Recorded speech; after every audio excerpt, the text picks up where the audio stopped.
All right, hello and welcome to this Smite Hammerdin build guide. We already have a Hammerdin build on max roll. This is the second one, and this one definitely has good reason to be on because Smite is really strong, it scales really well, and we can get a lot of damage out of it. And so that's what this build is going to be all about, getting big damage out of Smite and proccing it through hammer throw, which can send out 3 hammers at once that can all proc it and can all shotgun. They can come back around and do it again. So this is a very strong build, a very good boss killer, very good defense, generally just a good all-arounder that I can easily recommend to people who like the playstyle or just want a strong build. Okay, let's go ahead and get into the pros and cons of this build. Oh, I should mention, actually, before we get in that the big part of this build that makes it work so well is Devotion, which allows us to get more added spell damage per missing mana. And so we're going to stack a lot of mana, not not as much as we could, but a lot of mana to make this work and make it give us just a ton of spell damage, add spell damage that we can then scale upwards. Okay, pros and cons.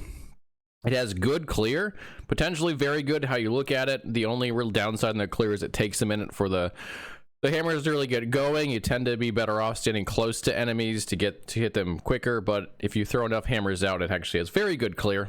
It just has a bit of a ramp up time. It's pretty tanky, arguably very tanky depending on your gear and depending on how you look at that, but it's definitely in the tankiness, the spectrum of, it's above average tanky. It's an iconic playstyle, hammer throw, and we're actually just taking the iconic playstyle and making it a little bit different by having all the smite proxies, this lightning coming down from the sky. It's really cool. It's great single target damage, especially against large bosses that get hit multiple times. It will just shred large bosses very, very quickly. The downsides, it's mana management, as is going to be true of any Devotion build, because you want to get your mana as low as possible while still having enough to do the skills that you want to do, because you want to scale up that added damage. It does need gear to crit cap. It is a heavy buff management build, as are pretty much every Sentinel build right now. Sigils of Hope, Holy Aura, in this case Volatile Reversal. And it is vulnerable to dot damage, which also is a Sentinel thing. It's not like unusually vulnerable to dot damage, it's just it's Sentinel, so it's vulnerable to dot damage. Alright, that is the pros and cons. Let's go ahead and get into the skills and passives. The first thing we've got is Hammer Throw, and you can see we're using it in a spiral formation.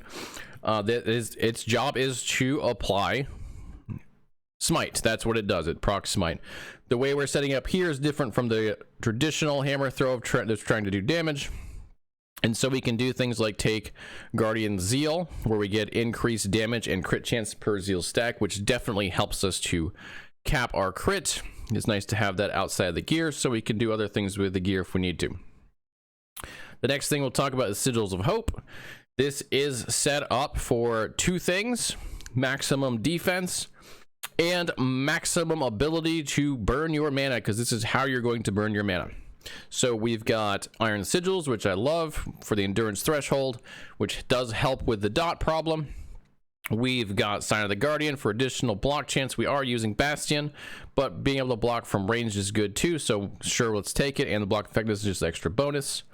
We've got Empowering Sigils. We're getting the extra maximum sigils. By the way, Empowering Sigils is increased damage. And we do take Word of Alacrity in this setup to get a higher cast speed so that we can burn our mana faster. Next up, we'll talk about Smite. This is one of the 2 stars along with Hammer Throw. This is set up for big damage, but also clear through an unbalanced scale, which allows us to effectively chain targets. Very good clear with this add-on. We are turning it into lightning, which will allow us to do shock as well, so it's another added bonus on top. We have Blinding Flash, we have Sacrifice, which is the big damage part of this. Atonement, so that doesn't harm our health. And Conviction is how we get enough crit out of this build to scale it to cap our crit. It's a very, very powerful note. Next up, we have Volatile Reversal. This thing is incredible. It has been for a long time. It still is. The big reason why this is so good is Harbinger of Dust, which allows enemies or causes enemies to take increased damage, and this applies both on the Terminal Void Rift and the Incipient, so the one where you leave and where you end up. And so if you're standing right on an enemy and wait a few seconds, you can have both of these hit. 60% increased damage. Since we don't have any other real sources of increased damage, this acts as a multiplier, so it takes 60% more damage than if we didn't use it. Also in this build, we have a few other nice things like attack speed and move speed, but this is really the reason why we run it. Harbinger of Dust is just so strong. And last, we have Holy Aura, which is just really good for especially throwing attacks, but really everything. It's just a great all-around skill. It gives us a bunch of resistances, both baseline and through Shelter from the Storm. It gives us endurance. It gives us poison resistance as well. And it gives us a lot of stuff for throwing attack, mostly attack speed. We get 9% there, we get 9% here, which is doubled when we use Holy Aura actively. A little bit of increased crit chance, but the attack speed's the big offensive benefit, and there's a bunch of defensive advantages as well. All right, let's talk about the passives. This is going to be fairly traditional Paladin as far as passives go. Armor Clad, always take it because of the damage reduction. Lots of resistances from Juggernaut, Abyssal Endurance, Holy Icon, and Defiance. Take them as you need. Block chance, we want to add extra block chance. Yes, we are using Bastion. Still, we can block ranged attacks, so why not take them? They're very cheap. This is like a total of 4-point investment, so we're going to do that. Reverence of Duality, a great Paladin node. 20% increased health, increased damage, healing effectiveness, and mana. We do heal on this build somewhat with Smite, so it is valuable. Of course, mana is very valuable for this build, as are health and damage. And then we will take either Prayer Aegis or Light of Rhea, depending on our needs at the end. I take Light of Rhea because I like the damage and move speed, but if you want to be tankier, you just take Prayer Aegis. We are also taking things like Heaven Fire and Sanctuary Garden for the added damage. The armor on Sanctuary Garden is really good as well. And we get Pen from Conviction, which is really nice. So that's a nice damage buff. Okay, that covers the majority of what really matters in the Paladin tree. Let's move on to skill uses and rotation. So you're going to start this build by burning down your sigils, or burning down your mana with Sigils of Hope. You're just going to basically spam it until you get down to, I would say on Echoes, about half, even farther down on bosses, where you don't need to use Shield Rush or Lunge as much. That's going to give us a ton of added damage for Devotion. After that, we're just going to spam Hammer Throw at enemies. Stand close to maximize your damage. It'll hit them faster. It'll hit them more often. And then it'll continue to swirl around and hit even more enemies, or hit large enemies more than once. Use Unspec, Shield Rush, or Lunge to move across the map. Use Volatile Reversal and Holy Aura on top of enemies. Remember, Volatile Reversal, to get the double, you need to wait a couple of seconds and then hit it. Maintain 4 Sigils of Hope, and also use Sigils to keep your mana low so you have maximum devotion benefit. As far as mapping goes, it's fairly similar. Rush to the objective with Shield Rush or Lunge. Proc your haste buff from Holy Aura's Expedite for additional move speed. So this should be something you can just see if you get it, and if you do, Shield Rush, and you're going to go faster. A very nice little just clear speed buff. Don't backtrack with Volatile Reversal because, you know, you're trying to clear as fast as possible, but do group mobs up and use Volatile Reversal and Holy Aura to kill them quickly. For large groups, use Hammer Throw while staying on the move to maximize clear reducing incoming damage. So basically, throw a Hammer Throw, move. Throw a Hammer Throw, move. It's going to start to fill up the entire screen, and eventually you'll kill everything, and it will be a lot less dangerous than if you stand in place and let all the enemies just hit you from everywhere. As far as bossing, it's going to be similar. Burn down your mana with Sigils of Hope. Use your defensive buffs that you need to. Activate Holy Aura to get additional buffs from that. Use Volatile Reversal to ramp up your damage on Hammer Throw. Just be on the boss. Volatile Reversal, hit it with both, and have your Hammer Throws do the rest, and just spam the crap out of your Hammer Throws. It's going to be a lot of damage, especially on certain enemies very quickly. It's actually hilarious to watch some of them. Like Herod is hilarious. He goes through his phases super quick on Hammer Throw, and it doesn't get to do anything. It's great. So yeah, you'll get a ton of damage out of your bossing if you follow this rotation. And then of course use your Shield Rush as you need to. Keep it on cooldown. Don't waste it. Okay, let's move on to the gear, the blessings, and the idols. Starting with the gear. So the stat goals for this build: capped resistances, capped crit avoidance, capped endurance is pretty standard so far. 3,000 to 4,000 health, and 50 to 60% armor mitigation. You can get quite a bit of armor on this build. Block effectiveness 2,000 plus. That's going to give us a ton of DR on our shield, especially if you are using Bastion of Honor. 50 to 100% block chance. The 100 is if you have Bastion. 100% smite crit chance, 60% plus throwing attack speed, and 500 plus mana. Again, the mana is for added damage. We can go to like 1,000 mana, but honestly, it is going to be a net loss compared to the other stats we can get. So I think like 500 to 6, maybe 700 mana is about the sweet spot on this build. Okay, as far as the actual gear, we're not going to spend too much time in the starter and advanced because you're not going to spend too much time in there. You're going to try to get to the end game gear fairly quickly here. One notable here is that Avarice is in for Leech. We're going to do that before we get the blessing. Either Avarice or the Tome of the Elements to get our Leech will be good. You could also use the chest here that does Leech on crit. That for some reason the name is not following me, or not. I can't figure it out. I can't remember the name of it right now, but Avarice and Tome is probably your best shot on this, and it should be plenty of Leech with those. Remember, you get some healing from Smite as well, so you should be pretty good. Okay, once we get to the advanced gear, we're going to start to look for our devotion because it's such a big boost to your damage. You definitely want to get it sooner than later. By the way, I didn't mention this earlier. I really should have. Make sure you've got adorned Rhea idols with chance to cast Smite when you hit with throwing attacks. If you don't have this, you can't run this build. You can run our other hammer throw build until then, but you cannot run this one until you have these. So make sure that you get them at least 2 high rolled at the very minimum, but you really want 4 with decent rolls. 7% plus 9% of course is ideal. As far as endgame, now we're going to get into like all of the really good gear. We're going to add Bastion of Honor. If you can get block effectiveness on this, even better. We've got our devotion in here, of course. As far as general things we want on our gear, we want lots of mana, so double mana on the helmet and body armor. Also double health is good in here. Increased armor sealed, shredded armor effect sealed. We're going to want us a crystal wand because it's got a big mana boost on it. We're going to want lightning or spell damage on this. Crit multi is close to as good. Once your gear is really good, it's slightly weaker than lightning or spell, but if you get that, it's fine. Increased spell crit strike chance. We want spell crit over crit strike chance because it rolls higher. If you have crit, that's okay, but you'll be a lot better off. You'll cap a lot easier with spell crit. Chance to chill and shock are your suffixes for sure. If you get both of those, you are golden. Stun chance, if you can seal that, even better. As far as your rings, we're going to want throwing attack speed and crit strike chance.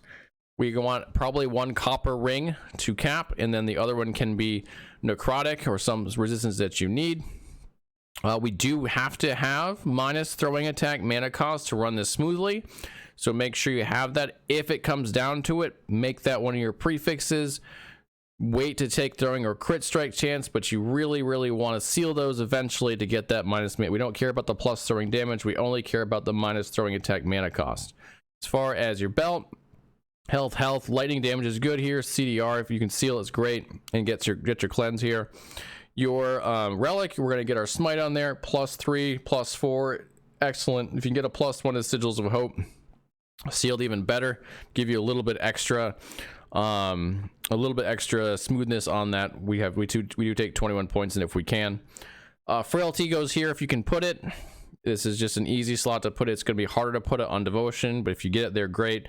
But ideally, if you're going to be super min-max, you're going to put health here instead, but frailty somewhere for sure. Your boots, health, armor, attunement, move speed, pretty basic stuff. And then your gloves, you want endurance gloves to help you cap. Mana, throwing attack speed, hybrid health, shred armor. That's where you're going to put your shred, and you're going to get a lot of shred because you're going to remember to hit 3 times for every cast on big enemies. And then stun chance if you can seal it. Bis gear is going to look very similar. It's just going to be better versions of all the things you've seen. There's not really a whole lot that changes here. We do get crit capped a little bit easier because we get tier 7 here, so we can put some lightning damage on that we couldn't otherwise. But outside of that, it's pretty much the same thing. Okay, let's move on to blessings. Our empowered blessings. We want Grand Hunger of the Void. We're going to need this for our leech. This is a really important one, so we're definitely going to want to get it first. That'll get you out of Avarice or Tome of the Elements. Grand Survival of Might for our crit avoidance. Grand Mysteries of Deep for Shred Lightning. Now you might think, oh, you should put mana in this slot. Well, actually, mana is a little bit worse. Mana is still good. If you put mana here, you'll get good damage. Shred Lightning's better. This is an example of having too much mana is actually a net negative because it's actually lower damage than Shred Lightning would be here. So we're going to go with Shred Lightning if we can get it. If you have mana here, though, you're still going to do really good damage. Not a big deal. This is just a little bit better.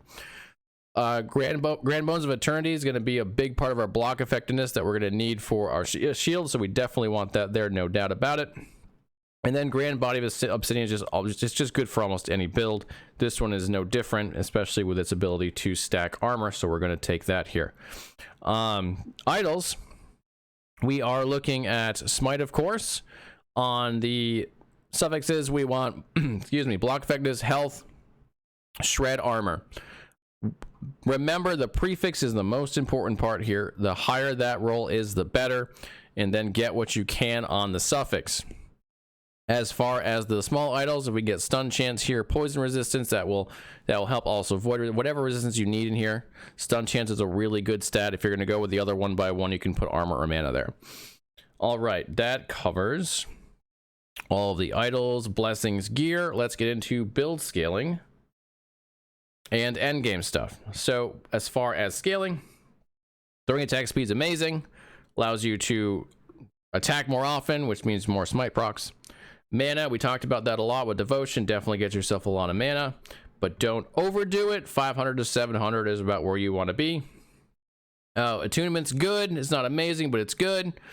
It does give us both damage and mana, but the mana gain is so low that it's not better than like scaling mana itself. So don't fall for that trap of thinking that attunement's going to be better than mana. It's not, but if you have it, it is a boost, so it's good.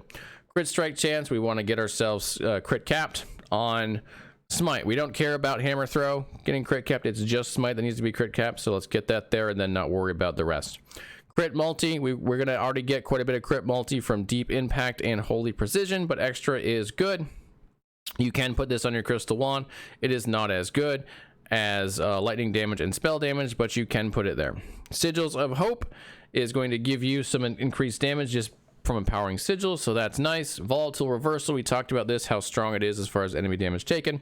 And then we just talked about Great Mysteries of the Deep being really good. It adds with shock, but it's still better than mana here. It's a very nice boost to damage, especially on bosses. And Armor Shred is always insanely good on any hit build. This one is no different. We're going to get plenty of Armor Shred if we just get one affix on our gloves, and then we're going to get a bunch more damage because of it. As far as defenses, we got Armor Clad from our passive. We get block chance to help with Bastion of Honor, but ultimately Bastion of Honor is going to get us most of our block chance.